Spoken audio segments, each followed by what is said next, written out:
Hey man, you ever look into flat earth?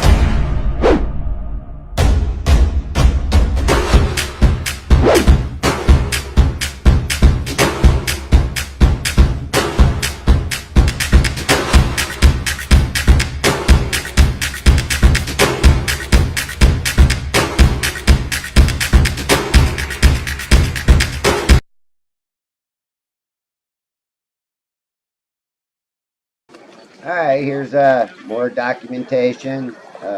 Clear visible day.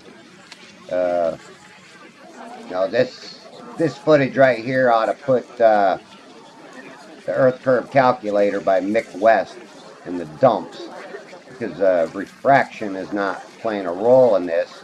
Visibility is, and it's quite obvious after 3 years of observations. I'm finding out really what months are the best months here in Florida for me to go out and do my observations.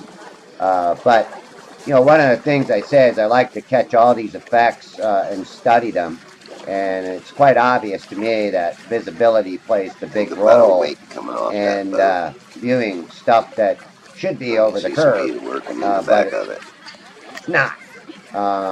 Most of that refraction is reflection, light reflecting off the water, light propagation, blocking stuff out. And then you have this mirroring effect also too that causes all kinds of issues. That pretty obvious again when you're doing these observations that you can see that this mirroring effect does cause things to vanish. But when you have these clear visible days like today that I have, it's quite obvious that there's no refraction pulling crap up from over the other side of the big hump, because there should be lots and lots of water between me and these boats, which there's not. And sorry about some of the camera work here. Like I said, I have my tripod set real tight so I can kind of track these boats without a lot of wobbling, but I was having some issues this day with it being a little too tight, trying to keep it level. I'm also on sand. Here's a good view of the Hernando beach rack, beacon light. Another thing is I'd like to, my focus kind of could be a little bit better here. But another thing I wanted to say was, imagine what I could do with an infrared camera. I've spent thousands of dollars on doing my observations, not only in time, gas, equipment, cameras, tripods, and I'm not supported by my wife. And for me to spend any more money, it's just I get nothing but complain to. So, in turn,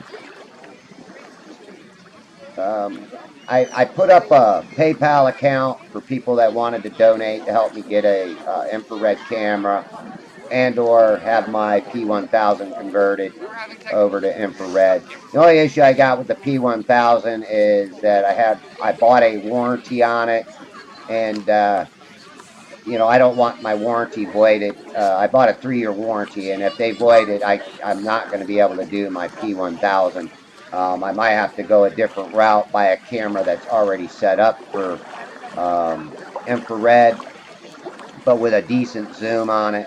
I prefer my P1000, but I don't think I'd ever collect enough money to buy another P1000 and have it converted over. Obviously, look at this boat and compare it to that boat that's way many miles past this boat that I'm following. This boat that I'm following is actually the one that I was saying that I pick it up later on. It was one of the boats that was coming up from out of the south, back towards Hernando Beach and Bayport. I should have probably stuck with following some of these other boats, but I get interested, and then I get off track by tracking these boats sometimes that I could have tracked some other boat going another direction, but this is what I do. And this day was a busy day with a lot of boats out there on the water. So I was just trying to catch everything and anything I could. I mean, you see the wakes, the waves, and this boat is, probably 4 or 5 miles from me to begin with. And here I am picking it up.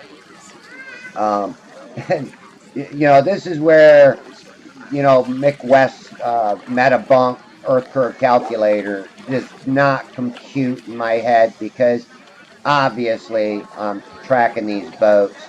And if he wants to um, come up with some lame excuse why I'm able to catch this, that's fine, because that's what he's there for, is to try to debunk um, these observations like this, calling it refraction that's pulling it up.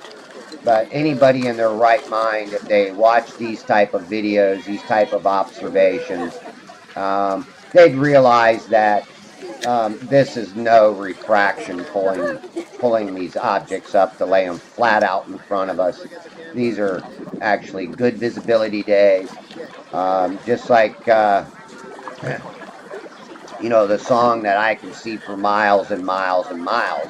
On a good day, yes, you can. You can see a lot farther than what science claims.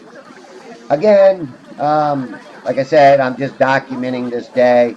I've got a few more videos. I'll just put them in parts. People that want to watch them can watch them. People that don't have to. People that make obscene comments and stupid comments and vulgar comments, their comments will be deleted without any hesitation. I'm an observationalist. I go out and I do my own observations to prove to myself, not to prove to anybody else, to prove to myself what I am seeing. And if you see what I see, I think it's great. But if you don't, that's fine too. If you want to live in a spinning ball of water world and think that everything's all hunky dory and that we can live on a spinning ball next to a vacuum of space, then more power to you, people, because there's no way that I'm going to accept that anymore. There's too much proof out here that we don't live on a spinning ball and that Earth is either one hell of a lot bigger than we're being told, or it's not a spinning ball of water. All right. Again, if anybody wants to donate to help me get an infrared setup, just ask and I'll send you the PayPal link. If not, then when I actually try to pinch pennies and save a few bucks, I'll try to get it myself. All right. Again, thanks a lot for watching.